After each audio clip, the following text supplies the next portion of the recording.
오늘 본문에 보면 예수님과 제자들이 바닷가로 물러가셨다라고 합니다. 여기서 바다는 갈릴리 호수를 의미합니다. 근데 많은 사람들이 몰려왔습니다. 남쪽에 있는 유대와 예루살렘에서부터 갈릴리 북쪽에 있는 두로와 시돈에서까지 온 겁니다. 쉽게 말해서 예수님이 만약에 여기 의정부에 계시다면 남쪽에 있는 한라산 지역에서부터 북쪽에 백두산 지역에까지 여기저기서 많은 사람들이 몰려온 겁니다. 사람들이 왜 왔을까요? 8절에 보니까 많은 무리가 그가 하신 큰 일을 듣고 나오는지라 라고 합니다. 그가 하신 큰 일을 듣고 왔습니다. 예수의 소문을 듣고 온 겁니다. 어떤 소문이죠? 병 고치신 일, 귀신을 쫓아주신 일입니다. 수많은 병자들이 예수님을 좀 만져서라도 좀 낫고 싶어서 그 자리에 온 겁니다. 오늘 10절 마지막에 보면 몰려왔음이더라 라는 표현이 나오는데요. 이거를 개역 한글 버전은 이렇게 번역을 합니다. 핍근히 함이더라 라는 말을 써요. 핍근히 함이더라. 이 말은요, 밀어닥치다, 몸을 던지며 달려든다 라는 말입니다. 핍근히 함이더라, 몰려왔음이더라. 너무 간절하니까 사람들이 자기 몸을 막 던져서 예수님께 다가간 겁니다. 그만큼 간절한 거죠. 심지어 귀신들도 예수님을 보기만 하면 귀신같이 알아봅니다. 당신은 하나님의 아들입니다 라고 귀신들이 예수님을 알아봅니다. 영적 존재, 귀신들이기 때문에 예수님을 알아본 것이죠. 이렇게 수많은 병자들이 예수님께 왔는데 이들을 한 단어로 이렇게 표현을 합니다. 무리입니다. 무리. 성경에 보면 예수님을 따르는 수많은 사람들이 있습니다. 이들을 항상 두 부류로 나눕니다. 오늘 7절에 보시면요. 예수께서 제자들과 함께 바다로 물러가시니 갈릴리에서 큰 무리가 쫓으며. 예수를 따르는 두 부류가 나옵니다. 누구죠? 제자와 무리입니다.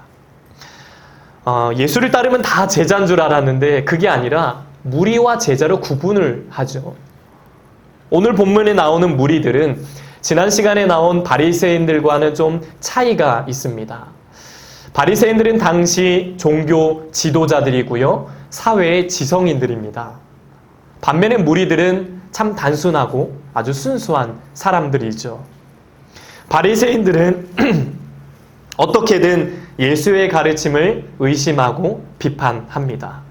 근데 무리들은 열렬히 환영을 합니다. 바리새인들은 예수를 너무 싫어했는데 무리들은 너무나도 예수님을 좋아했다는 겁니다. 자, 이것만 보면 이런 생각을 할 수가 있어요. 그래도 바리새인보다는 무리들이 좀 낫구나. 그래도 예수님을 좋아했잖아. 이런 생각을 할 수가 있는데, 그런데 기억할 것은 예수님이 십자가에 달리셨을 때 그 자리에서 총독 빌라도에게 누군가 이렇게 외쳤습니다. 저 예수를 십자가에 못 박아라. 예수를 십자가에 못 박아라. 그렇게 말한 사람들이 누구였죠? 무리였다는 겁니다.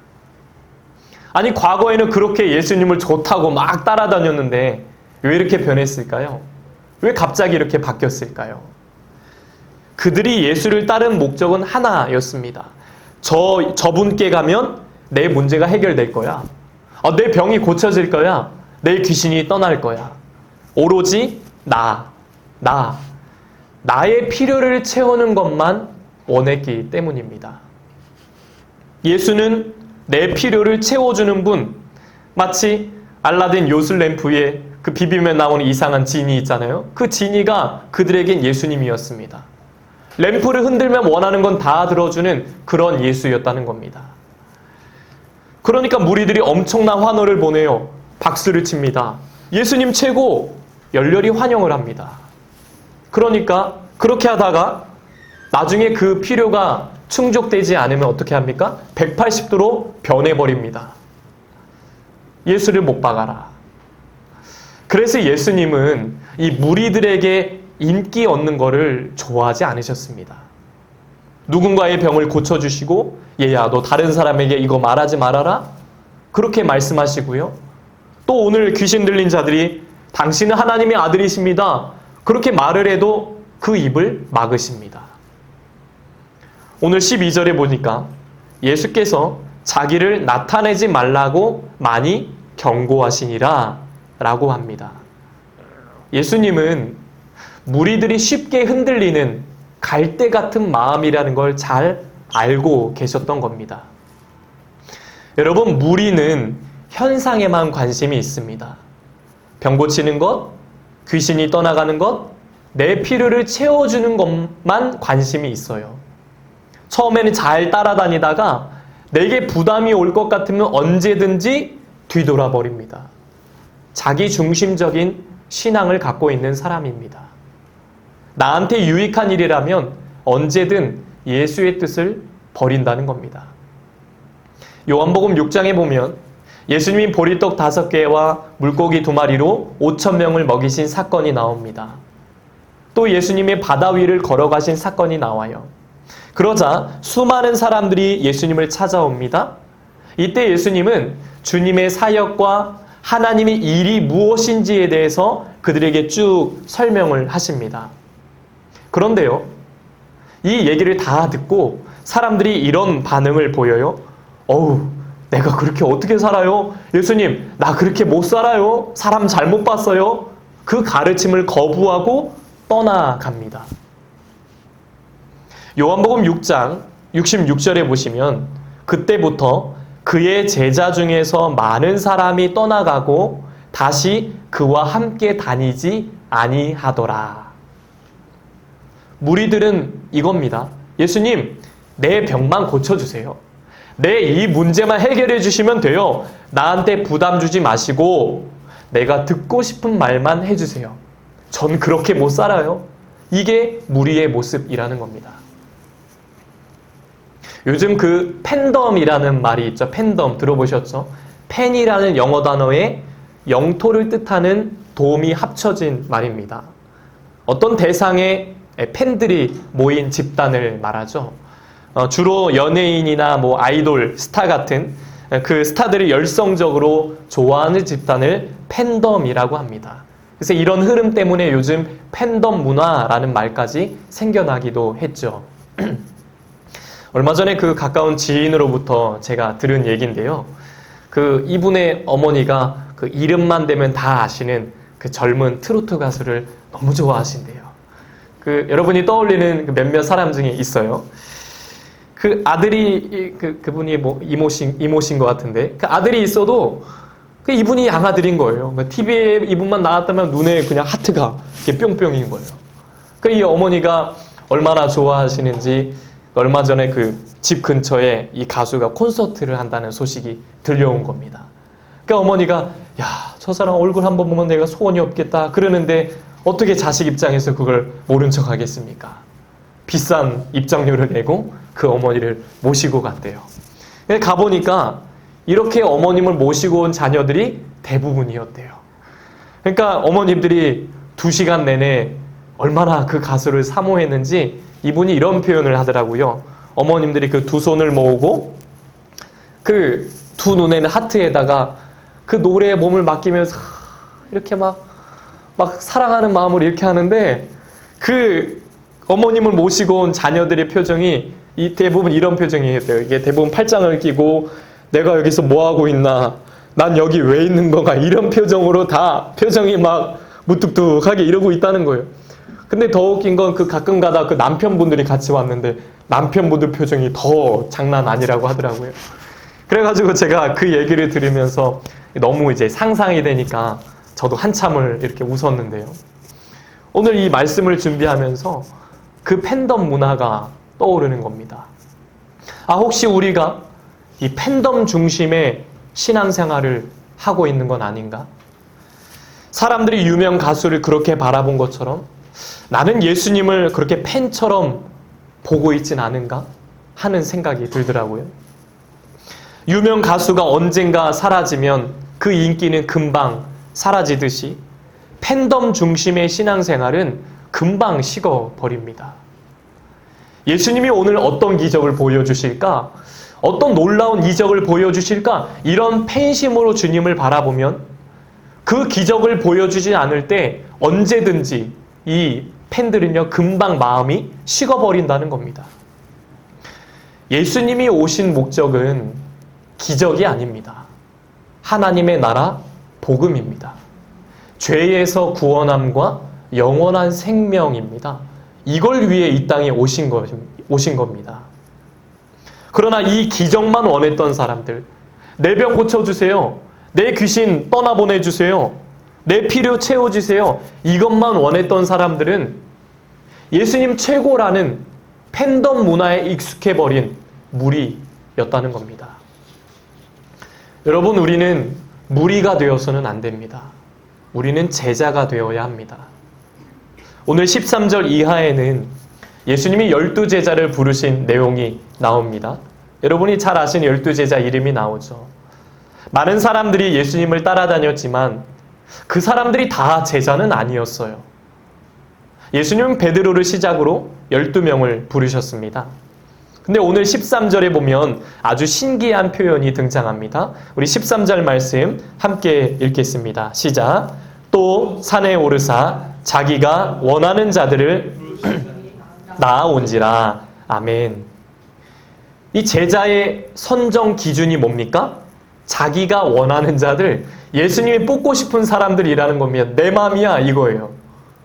그럼 예수님이 아무나 뽑으신 걸까요? 베드로, 너 좀 나서는 거 좋아하는구나. 제자로 딱이겠어. 이게 아니라는 겁니다. 예수님 나름대로의 기준이 있으셨습니다.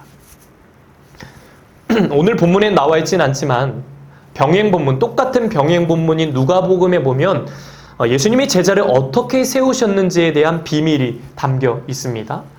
누가복음 6장 12절 13절 말씀에 보시면 이때에 예수께서 기도하시러 산으로 가사 밤이 새도록 하나님께 기도하시고 밝음에 그 제자들을 부르사 그 중에서 12를 택하여 사도라 칭하셨으니 라고 합니다. 예수님은 아무나 제자로 세우신 게 아니라 밤새도록 뭐 하셨다고요? 기도하셨다. 밤새도록 기도하시고 세우셨다는 겁니다. 즉 사람의 인간적인 면을 보신 게 아니라 하나님의 뜻에 따라 무엇이든지 하나님의 뜻에 따라 제자들을 선택하셨다는 겁니다. 예수님은 중요한 순간마다 항상 기도하신 다음에 아버지의 뜻을 구하신 다음에 결정하신 것을 보게 됩니다. 이렇게 선택받은 제자들이 주님께 응답하며 나왔습니다. 여러분, 신앙도 마찬가지입니다. 우리는 다 하나님의 부르심을 받은 자들입니다. 누구도 자신의 뜻에 따라 된 사람이 없습니다. 자신의 공로, 나의 노력으로 된 사람이 없습니다. 주님의 부르심을 받은 저와 여러분은 모두 그분의 전적인 은혜로 된 것입니다. 그분의 은혜로 이 자리에 있는 것입니다. 한 주간을 은혜롭게 지켜주셨기 때문에 그분의 은혜로 우리가 이 자리에 있는 겁니다. 찬양의 고백처럼 하나님의 부르심에는 후회하심이 없습니다. 우리가 이 자리에 있는 것, 예배의 자리, 신앙의 자리에 있는 것은 주님의 부르심이라는 겁니다. 우리는 그분의 뜻을 알 수 없어요. 왜 나를 그리스도인으로 부르셨는지, 왜 나를 권사로, 왜 나를 집사로, 왜 나를 성도로, 왜 나를 목사로 부르셨는지 뜻을 알 수는 없습니다. 그러나 우리가 할 일은 그저 감사와 순종으로 주님의 길을 걸어가는 것입니다. 이것이 주님이 우리를 제자로 부르신 뜻이라는 겁니다. 예전에 화제가 되었던 책 중에 그 카일 아이들먼 목사님의 그 유명한 책이죠. 팬인가 제자인가 라는 책이 굉장히 화제가 된 적이 있었습니다. 거기에 이런 내용이 나옵니다. 글을 보시면 팬은 와서 환호하다가 사라져버리는 사람이며 제자는 와서 죽고 섬기는 사람입니다. 예수님은 자신의 팬이 많아지는 것에는 전혀 관심이 없습니다. 예수님의 관심사는 신앙의 연수가 아니라 헌신의 깊이입니다. 그러면서 말하죠. 당신은 예수님의 제자입니까? 아니면 단순한 팬입니까? 예수님은 자신의 팬이 많아지는 것에 관심이 있으실까요? 아니면 제자가 많아지는 것에 관심이 있으실까요? 예수님은 팬에 전혀 관심이 없으세요. 그분의 관심은 신앙의 연수가 아니라 교회를 얼마나 오래 다녔느냐가 아니라 헌신의 깊이입니다. 헌신의 깊이. 팬은 자신의 감정에 따라 좋아하는 대상이 자꾸 바뀝니다. 그러나 제자는요, 늘 한결같은 마음으로, 변치 않는 마음으로 하나님과 동행하며 살아가는 것입니다. 이게 제자입니다. 마태복음 6장 33절 말씀 우리 함께 읽어보겠습니다. 시작. 그런즉 너희는 먼저 그의 나라와 그의 의를 구하라. 그리하면 이 모든 것을 너희에게 더하시리라. 아멘. 그리스도인으로서 세상을 살다 보면 이 제자의 길이 기쁨도 있지만 사실은 고난과 또 아픔이 많을 때가 있습니다. 넓은 길이 아닌 좁은 길이고요. 헌신의 깊이가 필요할 때도 있습니다. 그러나 감사한 것은 이 길이 바로 축복의 통로요, 축복에 임하는 영광의 길, 승리의 길이라는 것입니다. 우리가 계속 걸어가야 할 이유입니다. 그렇다면 오늘 이렇게 선택받은 제자들에게 예수님이 어떤 사명을 주셨습니까? 주님이 원하시는 제자의 모습이 어떤 것일까요? 오늘 14절, 15절에 보시면 이에 12를 세우셨으니 이는 자기와 함께 있게 하시고 또 보내사 전도도 하며 귀신을 내쫓는 권능도 가지게 하려 하심이러라. 아멘. 제자를 부르신 목적 3가지가 나옵니다. 첫째가 뭐였습니까? 주님과 함께 하도록 하기 위해서 제자로 세우셨다는 겁니다. 둘째는 전도, 복음을 전파하도록 하기 위해서입니다. 셋째는 귀신을 내쫓는 권능을 갖게 하기 위해서라는 겁니다. 이것이 제자로 부름받은 자들의 사명이라는 겁니다. 오늘 본문에 비추어 볼 때 여러분 우리의 모습은 어떻습니까?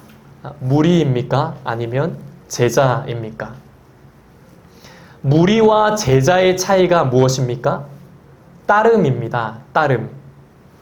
무리는 자신의 이익을 따릅니다. 무리도 예수님의 말씀을 들었습니다. 그분은 왕입니다. 라고 소리치기도 했어요. 근데 막상 예수님이 고난받으시고 십자가를 지셨을 때 아무도 따르지 않았습니다. 헌신이 필요하고 희생이 요구될 때 바로 떠났습니다. 왜죠? 내 필요를 이제 채워주지 않기 때문입니다. 내가 예수를 이렇게 오래 믿었는데 왜 나를 이렇게 대우합니까? 무리는 십자가를 지지 않아요. 희생하지 않습니다. 적당히 타협하면서 살아갑니다. 그들은 또 다른 알라딘 램프를 찾아 다닙니다. 근데 제자는 달라요.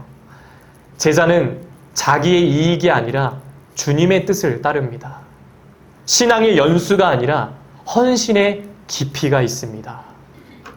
자기 십자가를 지고 하나님 중심으로 살아갑니다. 물론 비바람 때문에 흔들리고 넘어질 때도 있지만 비바람이 앞길을 막아도 여전히 주의 길을 걸어갑니다. 이 길이 생명의 길이고 주님이 걸어가신 길이기 때문입니다. 주님은 이 시대에 무리가 아닌 제자를 찾고 계십니다. 주님이 찾으시는 그 한 사람, 그 제자가 바로 저와 여러분이 되시기를 간절히 소망합니다. 아르헨티나의 영적 갱신 운동을 주도한 인물 중에 후안 카를로스 오르티즈 목사님이 계십니다. 이분의 책 중에 제자입니까? 라는 책이 굉장한 화제가 됐던 적이 있었습니다. 베스트셀러였는데요. 거기에 이런 내용이 나옵니다. 이 목사님이 부에노스 아이레스의 교회에 부임하던 당시에 그때 교인 수가 한 184명 정도, 한 200명 안팎이었습니다. 그때부터 열심히 부흥을 위해 일해가지고 짧은 기간 동안 무려 600명의 교인으로 성장하게 됩니다. 그러던 어느 날 이 목사님이 주님께 이런 말씀을 듣게 됩니다. 거기에 이렇게 표현을 합니다. 성령께서 나를 깨뜨리기 시작했다. 그분의 첫 말씀은 이것이었다. 너는 유명 음료 회사가 음료를 파는 것과 똑같은 방식으로 이름난 잡지사가 책을 파는 것과 똑같은 방식으로 복음을 전하고 있다.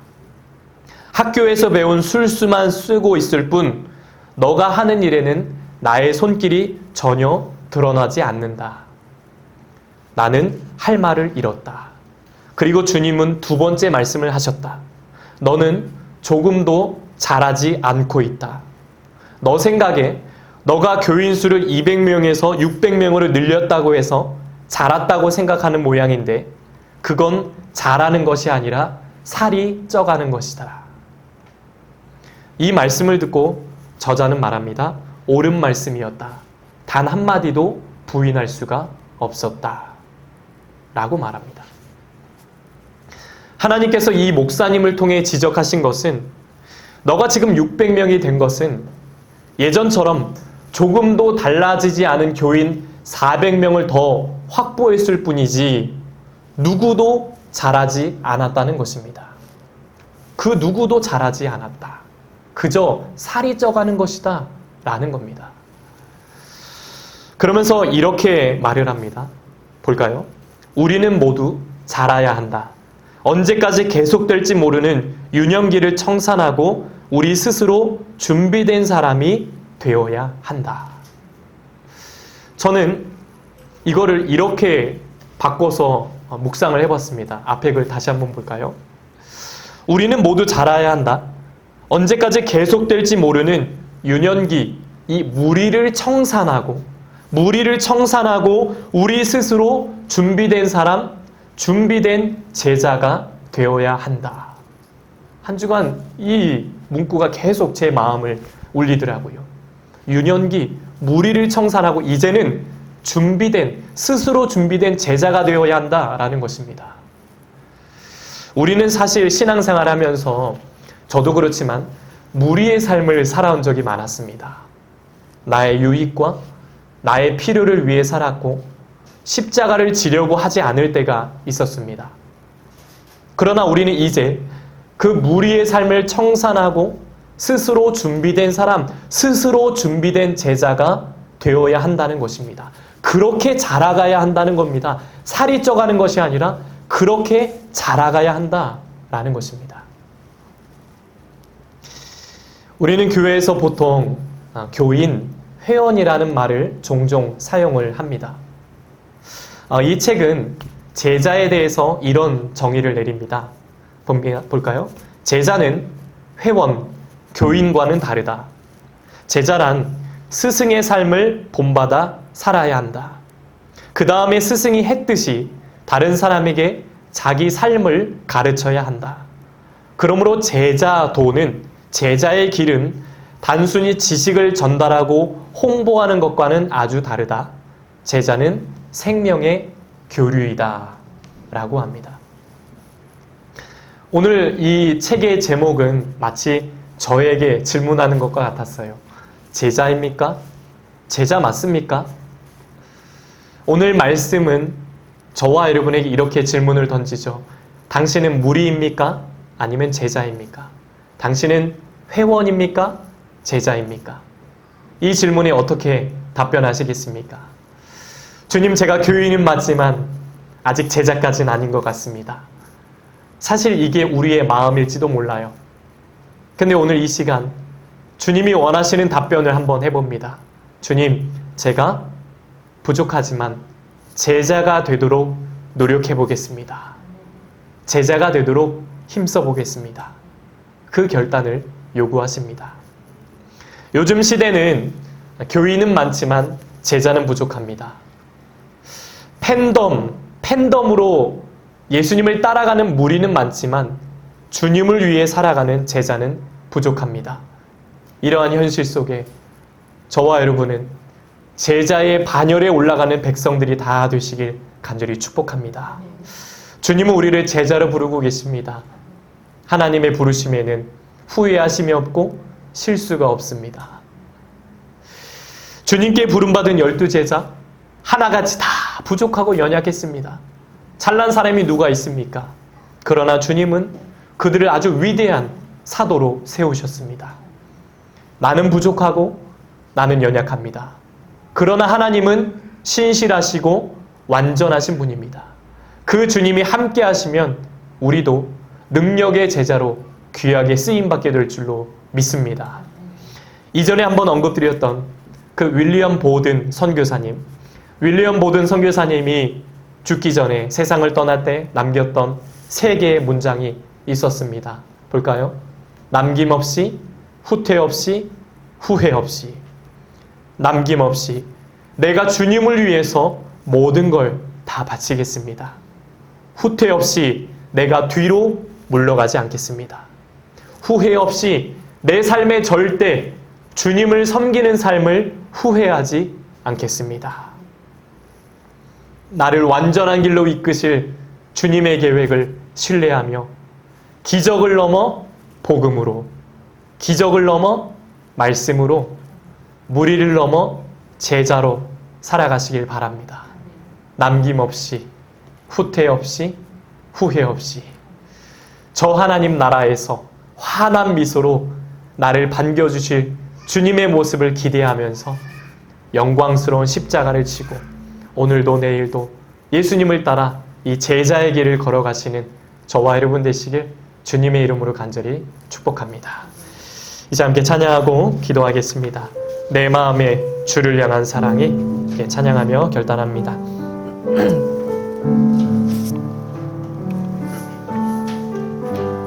내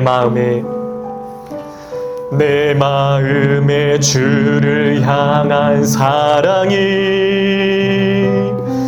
나의 말엔 주가 주신 진리로 나의 눈에 주의 눈물 채워주소서.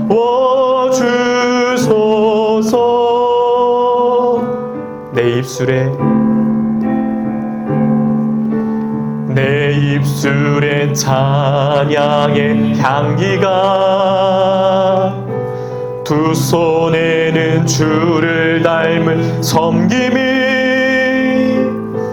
나의 삶에 주의 은적 남게 하소서. 하나님의 사랑이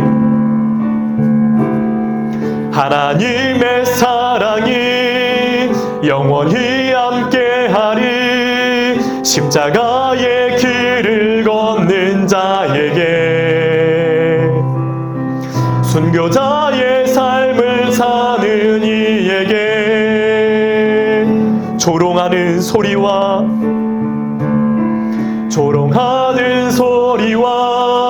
세상 유혹 속에도 주의 순결한 신부가 되리라. 내 생명 주님께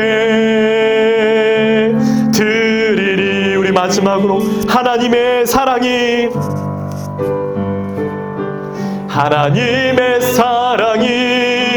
영원히 함께하리. 십자가의 길을 걷는 자에게 아멘. 순교자의 삶을 사는 이에게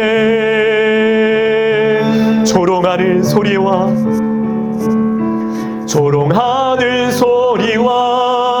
세상 유혹 속에도 주의 순결한 신부가 되리라. 내 생명 주님께 드리리. 이 시간 기도할 때 하나님, 무리로 살아왔던 우리의 모습을 돌아봅니다. 주님이 원하시는 제자답게 살 수 있는 믿음을 주시옵소서. 단순한 팬이 아니라 예수님을 따라 십자가의 길을 걸어가는 참된 제자로 살아가도록 도와주시옵소서. 이 시간 주여 어머니시 우리 통성으로 함께 기도하시겠습니다. 주여 하나님 아버지 감사합니다. 그렇습니다. 하나님, 우리는 어떠한 삶을 살아왔습니다. 그렇게 신앙생활하면서 무리로 살아왔던 적이 많았습니다. 주님, 제가 하나님 그런 삶을 살아왔습니다. 그러나 우리 주님이 찾으신 사람은 무리가 아니라 예수님 팬에 관심 있는 것이 아니라 제자를 찾고 계십니다.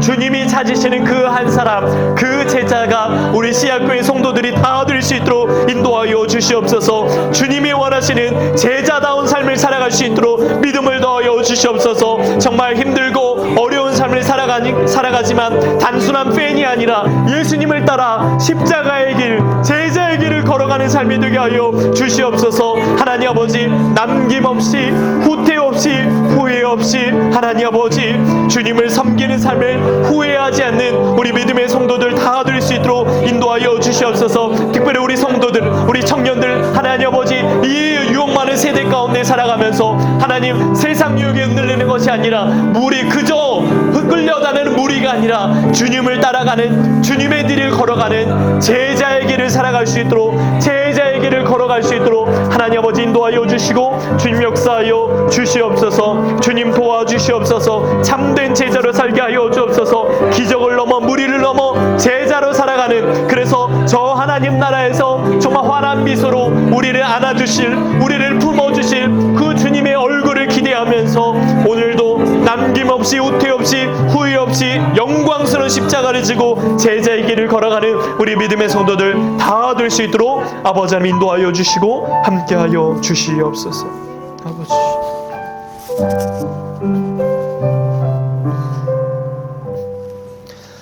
하나님 아버지, 무리는 많지만 제자는 부족한 시대를 살고 있습니다. 우리는 무리입니까? 제자입니까? 주여, 부족하지만 제자가 되도록 노력해 보겠습니다. 제자가 되도록 힘써 보겠습니다. 이것이 우리의 결단이 되게 하여 주옵소서. 힘들고 어려워도 가장 가치 있는 십자가의 길, 제자의 길을 포기하지 않게 하여 주옵소서. 예수 닮은 작은 예수로 살게 하시고 우리를 가장 좋은 길로 인도해 주시며 남김없이 후퇴 없이 후회 없이 주님과 늘 동행하는 제자의 삶을 살도록 축복하여 주시옵소서. 특별히 청년들을 위해 기도합니다. 유혹 많은 시대 가운데 그저 끌려다니는 무리의 삶이 아니라 예수님이 기뻐하시고 예수님의 뒤를 따라가는 제자의 길을 걸어가는 청년들 되도록 축복하여 주시옵소서. 이제는 우리 주 예수 그리스도의 은혜와 하나님 아버지의 넘치는 사랑하심과 성령의 감화감동 역사, 교통하심이 무리가 아닌 제자로 주님과 늘 동행하는 제자의 삶을 살아가기 원하는 씨앗의 성도들과 가정과 자녀들과 일터 위에 이제부터 영원토록 함께 하시기를 간절히 축원하옵나이다. 아멘.